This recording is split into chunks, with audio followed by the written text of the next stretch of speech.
The champagne glass in my hand trembled not from nerves, but from the effort of not throwing it across the room.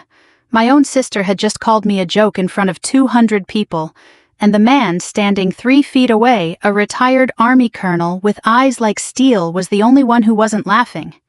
He was studying me the way a man studies something he recognizes but can't quite place. I didn't know it yet, but in less than an hour, everything my family thought they knew about me was going to collapse in front of every person who had ever doubted me. The drive to Cedar Hollow took 4 hours, and I spent most of it in silence watching the Virginia hills roll past the window and trying to remember the last time I'd sat in a car without a mission clock running in the back of my mind. Almost a year had passed since I'd been home. A year of deployments I couldn't talk about, of nights where the only thing keeping me steady was the knowledge that the people I loved were safe, oblivious, living their ordinary lives while I did work that had no name they'd ever hear. I told myself the drive home would be different this time. I told myself that showing up for Emily's wedding, my baby sister, the one I used to carry on my shoulders through the backyard sprinklers, would matter more than anything that had happened between us. I believed foolishly that 11 months of silence might have softened something. It hadn't. I felt it the moment I pulled into the gravel lot behind the reception hall. My mother Linda was standing near the entrance in a pale blue dress, greeting guests with the kind of warm, practiced smile she never once gave me. When her eyes landed on my car, that smile flattened into something colder, something disappointed, like she'd been hoping I wouldn't come at all. She didn't wave. She turned back to the guests beside her and kept talking. I sat there for a moment longer than I needed to, hands still on the wheel, breathing through the familiar tightness in my chest. Then I got out, smoothed down the simple navy dress I'd bought 2 days earlier because I hadn't had time for anything nicer, and walked toward the hall like I was reporting for an assignment I already knew would be difficult. Emily found me before I found her. She was radiant in white, her hair pinned in soft curls, surrounded by bridesmaids who laughed at everything she said like it was scripture. When she saw me, her smile shifted into something performative, something aimed at the small crowd around her rather than at me. "There she is," Emily said loud enough for the bridesmaids to hear, "still dressing like she's about to inspect a parking lot." The women laughed. I smiled back, the same practiced, unreadable smile I used in briefings when a superior officer said something I disagreed with, but wasn't in a position to correct. I had learned a long time ago that silence was a weapon nobody could take from me. Emily had always believed she was the family's crowning achievement. She was marrying Dr. Nathan Brooks, a young trauma surgeon with kind eyes and an easy laugh, the kind of man my mother described to her friends at church, with barely concealed pride. Emily wore that pride like a crown, and next to her, I had always been the disappointment, the daughter who'd chosen a uniform over a real future, as my mother liked to say. Nobody at that wedding knew I'd spent the last 4 months on a deployment I still couldn't discuss in detail, coordinating security operations that had kept me awake for stretches of 30 hours at a time. Nobody knew about the citations in my personnel file, the recommendation letters, the promotion boards. To them, I was still the girl who stood at a gate checking identification cards, and somewhere along the way that image had calcified into the only truth they were willing to accept. Throughout the cocktail hour, relatives I hadn't seen in years drifted toward me with the same tired question asked with the same condescending tilt of the head. "So you're still out there guarding that gate, sweetheart?" I smiled. Something like that. I didn't correct them. I never did. Explaining myself to people who'd already decided who I was felt like arguing with a wall. Some things weren't worth the breath, especially when half of what I did couldn't be spoken aloud, regardless of who was asking.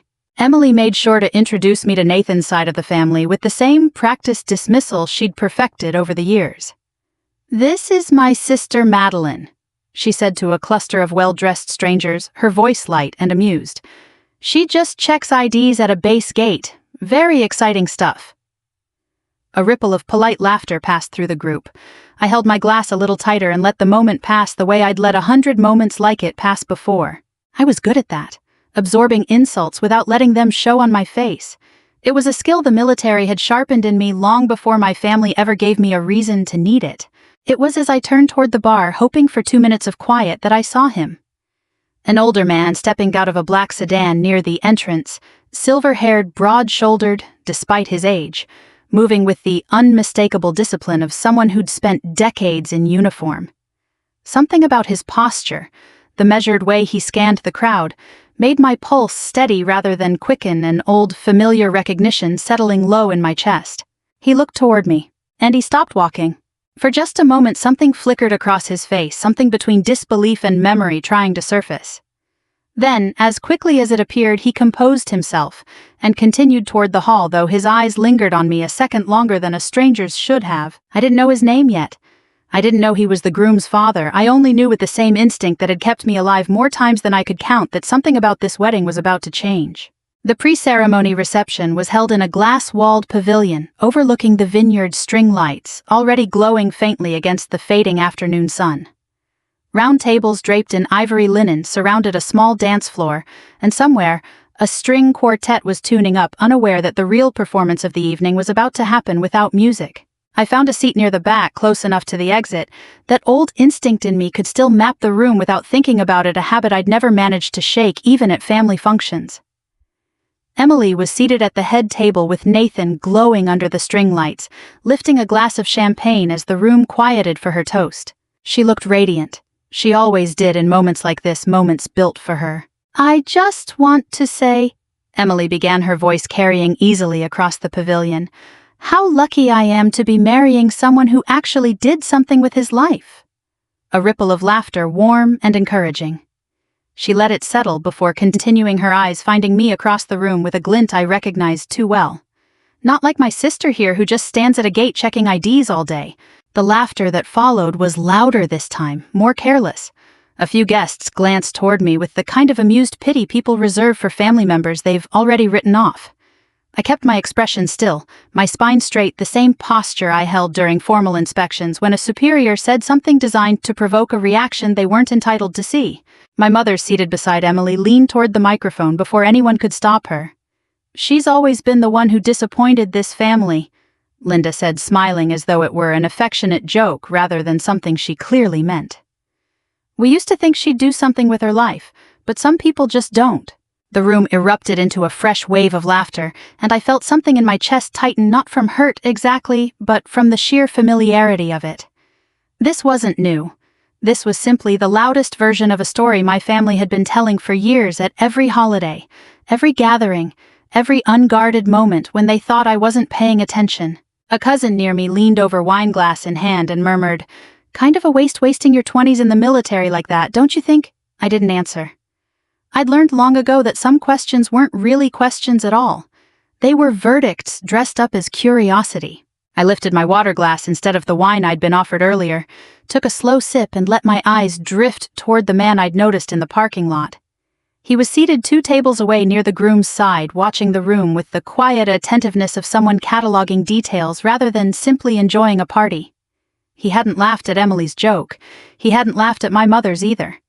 His jaw had tightened slightly, almost imperceptibly, the kind of reaction only someone trained to control their face would notice in someone else. I studied him without making it obvious. Silver hair cut close, the kind of posture that came from decades of discipline rather than good genetics, hands folded on the table, in a way that suggested patience rather than idleness. Everything about him read military, and not just any branch, but someone who had spent real years in it, someone who had likely given orders that mattered. He caught me watching him and offered the faintest nod, nothing more, before turning his attention back to the conversation at his table. I saw him lean toward the man beside him and ask something quietly, his eyes flicking briefly in my direction. The other man shrugged, clearly uncertain, and gestured vaguely toward the head table where Emily still held court. I understood immediately. He was asking about me. Word must have circulated quickly, because within a few minutes he seemed to have gathered whatever fragments of information the room could offer, none of which I suspected matched whatever he already knew or half remembered. His expression didn't change much, but something in the way he sat back in his chair told me he'd confirmed a suspicion rather than dismissed one. The toasts continued. More laughter followed, some of it aimed at me directly, most of it simply the ambient noise of a family that had never quite known what to do with a daughter who didn't fit the mold they'd built for her. I let it wash past me the way I let sandstorms pass during deployments, lowering my head, waiting, knowing that noise like this always settled eventually. At one point, Emily's maid of honor approached me at the bar, genuinely curious rather than cruel. "Is it true you've been in the army this whole time?" she asked, Emily makes it sound like you just stand around all day. Something like that. I said again, the same practiced deflection I'd used 100 times. She studied me for a moment, tilting her head slightly. You don't talk about it much. Not much to talk about. I said, though, that was far from true. There was plenty to talk about. None of it was mine to share in a room full of people who wouldn't understand the weight of it, or worse, wouldn't care. Across the room, the silver-haired man rose from his table and made his way toward the terrace doors, pausing briefly near where I stood. Up close, he was taller than I'd expected, with the kind of steady gaze that made you feel measured rather than judged. Long day, he asked, his voice low, almost private. Something like that, I said for the third time that evening, though this time there was the faintest edge of amusement in it. He studied me a moment longer, something unreadable passing behind his eyes, then gave a small nod and continued toward the terrace, leaving me with the distinct impression that whatever he was piecing together, he wasn't ready to say it out loud yet. Not yet, but soon. The ceremony began as the sun dropped low over the vineyard, gold light spilling across the rows of white chairs arranged on the lawn. I found a seat in the back row the way I always did at family events, close enough to witness everything, far enough to avoid becoming part of the performance. Emily walked down the aisle on my father's arm, luminous, exactly the bride she'd always imagined herself becoming. I felt something soften in my chest, despite everything, an old protective instinct that had never quite died, no matter how many times she'd wounded me. Whatever she thought of me, she was still my sister, and some part of that mattered even now. Nathan stood at the altar watching her with an expression so unguarded it made the whole ceremony feel for a moment genuinely tender. Beside him stood his father, the silver-haired man from the reception, hands clasped in front of him, posture rigid in the disciplined way that never fully leaves men who've spent decades in uniform. I watched him more than I watched the ceremony itself. He kept glancing toward the back row, toward me, with the focused, deliberate attention of someone trying to place a face from an old file. It wasn't curiosity, it was recognition trying to surface the particular expression of a man sorting through years of memory to find where a piece belonged. During the reception dinner that followed, I overheard fragments of conversation from nearby tables, guests discussing Nathan's father with the kind of reverence usually reserved for men whose reputations preceded them. Colonel Richard Brooks, retired. United States Army, 31 years of service. Command positions at 2 major installations. A name mentioned with the particular weight people give to figures who'd shaped institutions rather than simply served in them. I hadn't made the connection immediately. It wasn't until Nathan, making rounds between tables, stopped briefly at mine and mentioned his father's career in passing that something clicked into place with the force of a physical jolt. Colonel Richard Brooks. I knew that name, not from casual conversation, not from newspaper clippings, but from the kind of institutional memory that lived in personnel files and promotion boards. The kind of memory that mattered in rooms most people never entered. Colonel Brooks had sat on evaluation boards years earlier, back when I was a young lieutenant fighting to be taken seriously in rooms that rarely made space for women like me. He'd been one of 3 officers who reviewed my early performance record, back when my career was still an open question rather than a settled trajectory. I remembered the room. I remembered the long table, the fluorescent lighting, the particular tension of standing before men who held your future in a folder they hadn't yet decided how to close. I remembered one officer in particular who'd asked sharper questions than the others, who'd pushed harder, who'd seemed determined to find out whether I actually deserved the recommendation my previous commander had written for me. I hadn't known his name then. Officers on those boards rarely introduced themselves personally, and junior officers rarely had reason to remember faces beyond the immediate discomfort of being evaluated. But something about his bearing now, the particular set of his jaw, the way he asked questions like he already suspected the answer and simply wanted confirmation, matched a memory buried deep enough that I'd nearly forgotten it existed. He remembered me. That much was becoming clear with every glance he sent my way throughout the dinner, glances that had shifted from curious to something closer to certainty. I watched him lean toward Nathan at one point, murmuring something too quiet for me to hear. Nathan's eyebrows rose slightly and he glanced toward me with new interest, though he said nothing, simply nodded and returned to his conversation with Emily. Colonel Brooks didn't approach me directly, not yet. He seemed to be waiting for something, some internal calculation about timing that I recognized because I did the same thing in my own work. There was a discipline to restraint, a strategic patience that came from understanding that information delivered at the wrong moment lost its power entirely.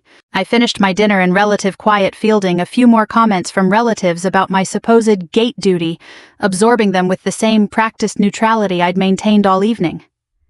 My mother made a point of steering conversations away from me whenever possible, as though my presence alone might embarrass her further in front of Nathan's more accomplished family. As dessert was served, I caught Colonel Brooks watching me again from across the room, and this time he didn't look away when our eyes met. Instead, something in his expression shifted, a kind of quiet resolve settling over his features, the look of a man who had made a decision and simply hadn't announced it yet. I didn't know what he was planning. I only knew that whatever memory he'd been sorting through all evening had finally resolved itself into certainty, and that certainty was going to matter before the night was over. I thought about warning him off, quietly approaching him and asking him not to say anything, not to make a scene, not to turn my family's wedding into a referendum on my career. Some part of me still believed foolishly that peace was worth more than vindication.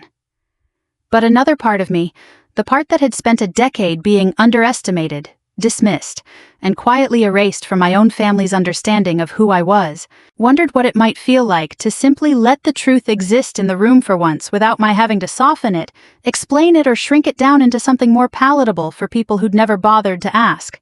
I didn't approach him. I stayed in my seat watching the last light fade over the vineyard and waited to see what he would do. After the formal ceremony ended, the reception shifted into its later, looser rhythm, the kind where wine flows more freely and inhibitions start to slip. Round tables buzzed with laughter, the band eased into something upbeat, and the string lights overhead glowed brighter as the sky darkened into deep blue. Emily flushed from champagne, and the exhilaration of the day found her way back to the center of attention, moving between tables with Nathan's hand in hers, accepting congratulations like a queen accepting tribute. When she reached the table nearest mine, she paused, and I felt the familiar tightening in my stomach that always preceded her worst moments. "Everyone," she announced loud enough to draw the attention of nearly 20 guests. "Have you met my sister? The one guarding gates while the rest of us actually built lives." She laughed, delighted with herself, gesturing toward me like I was a prop in her performance. Honestly, who would even want to marry a gate guard? The laughter that followed was the loudest of the night, cascading across the pavilion in ugly, careless waves. I sat perfectly still, my hands folded in my lap, my face arranged into the same unreadable calm I'd maintained all evening. Inside, something old and tired settled deeper. Not anger exactly, but a kind of weary resignation that came from years of being reduced to a punchline at my own family's gatherings. I didn't respond. I never did. That was when Colonel Brooks rose from his chair. He didn't rush. He stood the way men trained in command stand, unhurried, deliberate, drawing attention simply through the quality of his stillness, rather than any dramatic gesture. Conversations around him quieted first, then spread outward in a ripple until the entire pavilion had fallen into an uneasy silence, guests turning to see what had caused a respected older man to interrupt the celebration. He looked directly at Emily, his expression calm but unmistakably serious. "Actually," he said, his voice carrying easily across the now silent room, "she's not just a gate guard." Emily blinked, her smile faltering slightly, uncertain how to respond to an interruption she hadn't anticipated. "I'm sorry, gate duty," Colonel Brooks continued, his tone measured, almost instructive, "is one of the first assignments many young soldiers receive. It's honorable work, necessary work, but it's rarely where a career ends, especially not for someone with the record your sister has."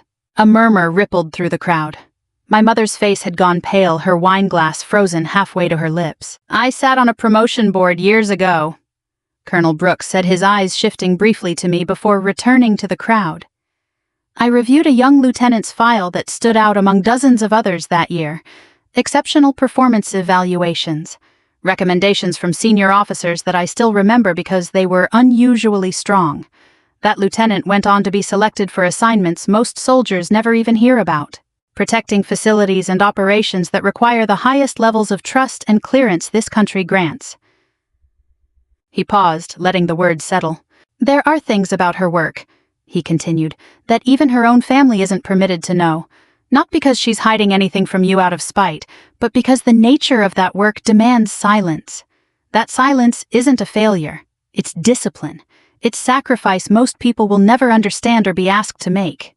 The pavilion had gone utterly still. Even the band had stopped playing, the musicians exchanging uncertain glances before setting down their instruments entirely. Emily's face had drained of color, her earlier triumph replaced by something closer to confusion, maybe the first flicker of dawning humiliation. "That's not," she started, then stopped, unsure how to finish a sentence that had no good ending. I sat motionless, watching the moment unfold with a strange, detached calm, the same feeling I got during high-stakes briefings when months of careful work finally reached its conclusion. I hadn't asked Colonel Brooks to say any of this. I hadn't even known until this exact moment that he intended to say anything at all, but some part of me, buried under years of practiced silence, felt something loosen in my chest, a tension I hadn't fully acknowledged carrying until it began slowly to release. Guests exchanged uncertain glances, whispers spreading through the tables like static electricity. I could see the calculations happening behind dozens of eyes, memories of comments made throughout the evening, jokes told at my expense, suddenly recontextualized in ways that made several people visibly uncomfortable. My mother set down her wine glass with a trembling hand. "I don't understand," she said quietly, though the microphoneless room carried her words easily enough. "Madeline never said anything about—" "She wasn't allowed to," Colonel Brooks said simply. "That's how this works." He turned toward me then, and something in his expression softened the formal authority, giving way to something more personal, almost paternal. "I've wondered over the years, what became of that young lieutenant?" I reviewed. "I'm glad to see the Army made the right decision." I met his gaze and gave a small nod, unable to trust my voice completely in that moment, though I kept my composure the way I always did, the way training and years of practice had taught me to. Emily stood frozen at the center of the room, the champagne glass still in her hand, her wedding reception suddenly transformed into something she clearly hadn't anticipated and had no idea how to navigate. For the first time all evening, she said nothing at all. The silence that followed Colonel Brooks's words stretched long enough to become its own kind of statement, the entire pavilion suspended in a moment none of us seemed prepared for. Then slowly the whispers started again, this time carrying a completely different tone than the mocking laughter from earlier in the evening. Colonel Brooks wasn't finished. He remained standing, his gaze steady, and continued in the measured voice of a man accustomed to holding a room's attention without needing to raise it. "I remember the first time I saw her in front of an evaluation board," he said, looking around at the gathered guests, rather than directly at me now, as though he wanted everyone to understand the full weight of what he was describing. "Most young officers are nervous in that setting. Understandably so. Careers are decided in those rooms. But this particular lieutenant answered every question we threw at her without hesitation. Sharp, composed. She'd clearly done the work long before she walked through that door." He paused, a faint private smile crossing his face, the kind that comes from genuine pride rather than performance. "I wrote a letter of recommendation for her file that year. It's not something I do often. In 31 years of service, I probably wrote fewer than a dozen of those letters for officers I didn't personally command. Hers was one of them." Nathan, standing beside his father with an expression somewhere between shock and quiet vindication, spoke up for the first time. "I've known about Madeline for years," he said, looking toward Emily, then toward the rest of the gathered family. "My father mentioned her more than once over the years, this exceptional officer he'd evaluated. I had no idea until tonight that she was your sister." He turned to me, his voice softening. "I've respected you before I ever met you. I just didn't realize it." I felt something tighten in my throat, unexpected and unwelcome, the kind of emotion I usually kept locked down tight enough that it never had the chance to surface in public. I nodded at him, grateful, though I still didn't trust myself to speak. Emily's composure had fully cracked by now. She stood near the head table, her wedding dress suddenly looking less like a triumph and more like a costume in a play that had veered wildly off script.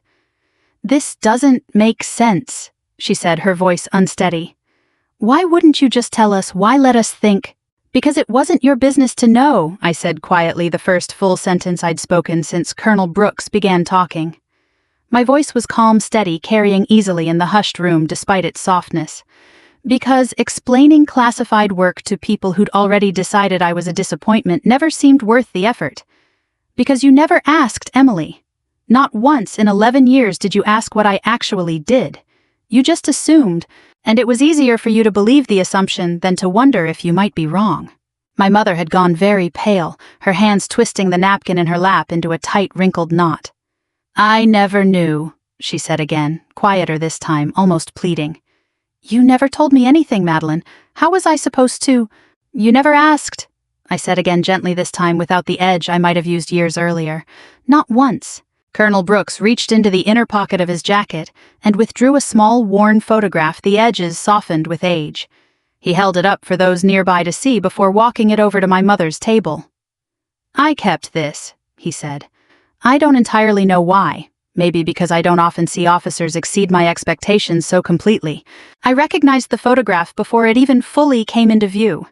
It had been taken years earlier during a ceremony I'd almost forgotten about, a moment when a 2-star general had personally handed me a commendation in front of an assembled formation.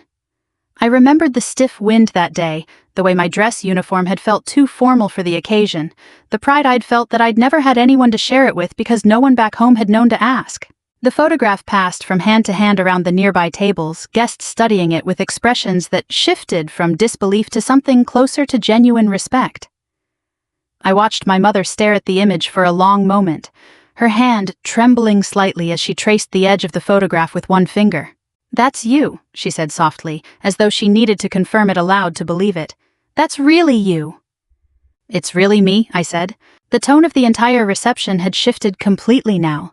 The earlier laughter and casual cruelty replaced by something quieter, more careful guests exchanging glances that suggested they were mentally replaying every dismissive comment they'd made throughout the evening, recalculating who exactly they'd been laughing at and why. Colonel Brooks returned to his seat beside his son, though his eyes lingered on me a moment longer. Something like quiet approval settled across his features. I held his gaze and offered a small, genuine smile, the first unguarded expression I'd allowed myself all night. My mother set the photograph down carefully as though it might shatter and folded her hands in her lap. For a long moment she didn't speak at all, her eyes fixed somewhere on the tablecloth, rather than on me. The silence between us, heavier than anything that had been said aloud all evening. "I don't know what to say," she finally managed, her voice smaller than I'd ever heard it. "I feel like I don't even know my own daughter. You know exactly who I am," I said, not unkindly, though I made no effort to soften the truth of it either.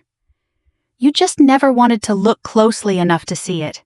It was easier to believe I'd wasted my life than to wonder if maybe I'd built something you simply didn't understand." Emily, still standing near the center of the room in her wedding dress, had begun to cry, the kind of overwhelmed tears that came less from sadness and more from the sudden crushing weight of public humiliation. Nathan moved to her side, placing a steadying hand on her back, though his expression remained carefully neutral, unwilling to defend behavior he clearly hadn't approved of himself. "I made a joke," Emily said, her voice cracking.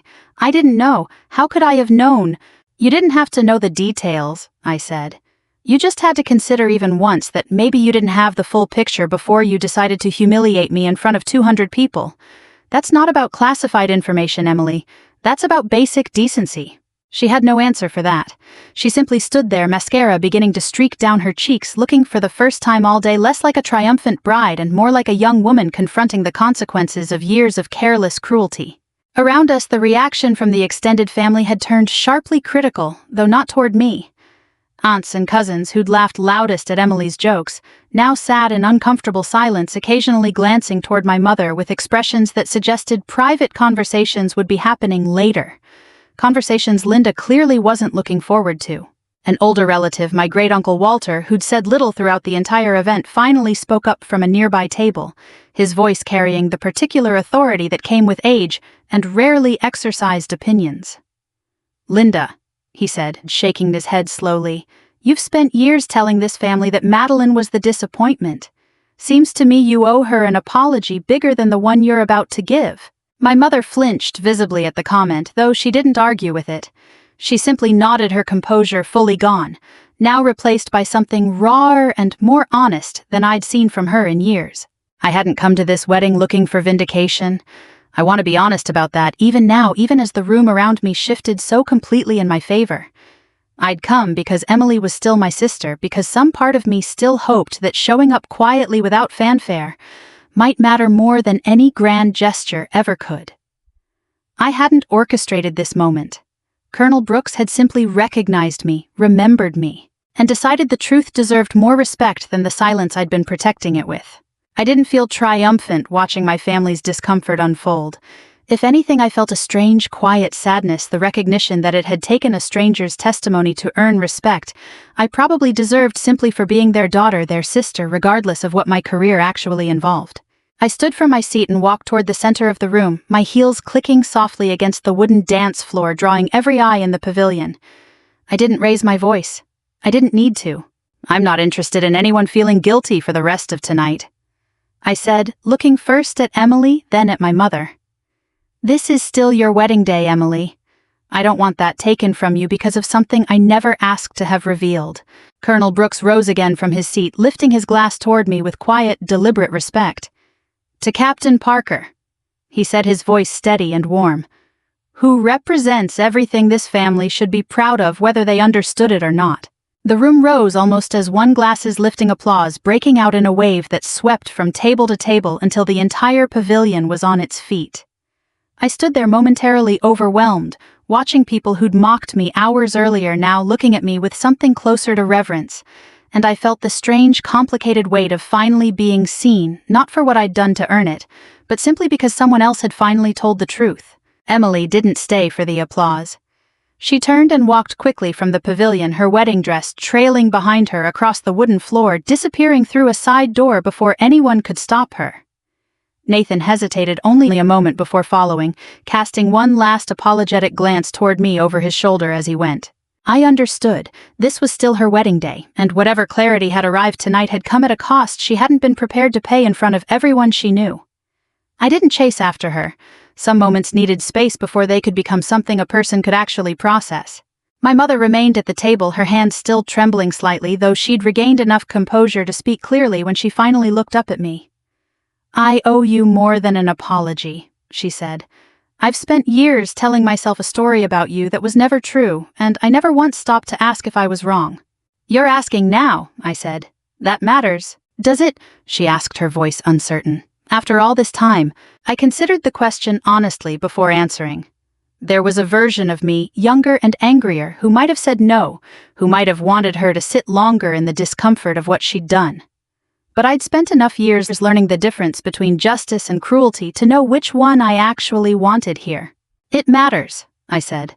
It doesn't erase the years, but it matters. She reached for my hand across the table, and I let her take it, the first genuine physical affection we'd shared in longer than I could easily remember.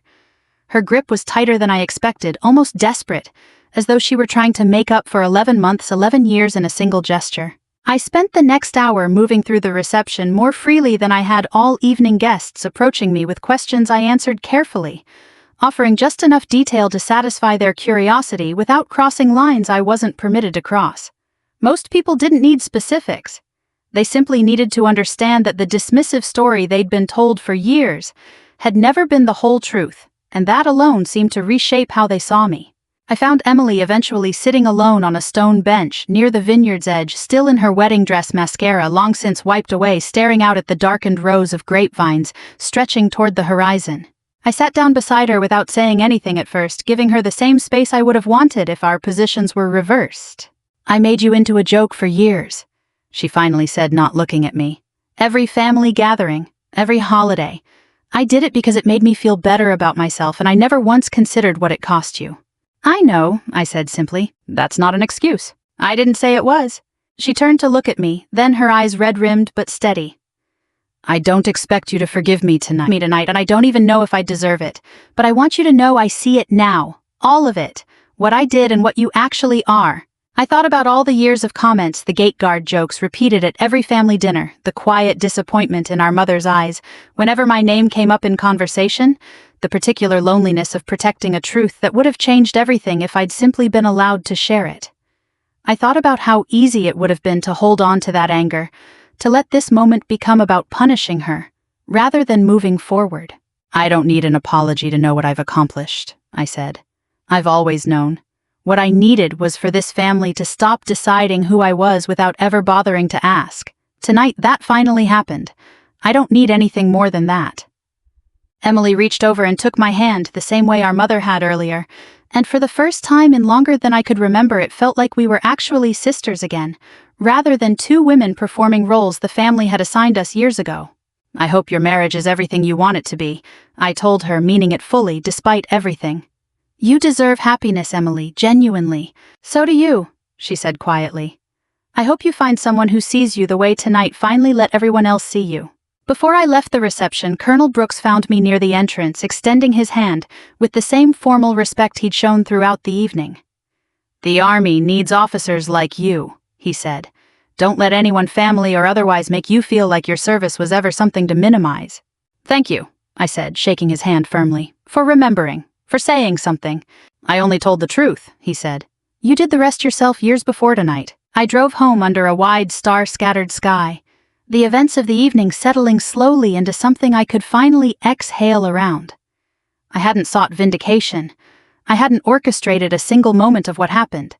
But I'd learned something driving those dark Virginia roads that I think matters beyond just my own story. The truth doesn't need volume or anger to matter. Sometimes it just needs someone willing to say it, and the patience to wait until the moment is right. I didn't win that night by embarrassing anyone or demanding apologies. I won simply by remaining exactly who I'd always been, and letting the truth catch up to everyone else in its own time. If this story moved you, I'd love to hear where it found you tonight. Drop a comment below and let me know what part stayed with you the longest. We share stories like this every single day, so if you don't want to miss the next one, go ahead and subscribe. There's always more truth worth telling, and I'd be honored to have you along for it.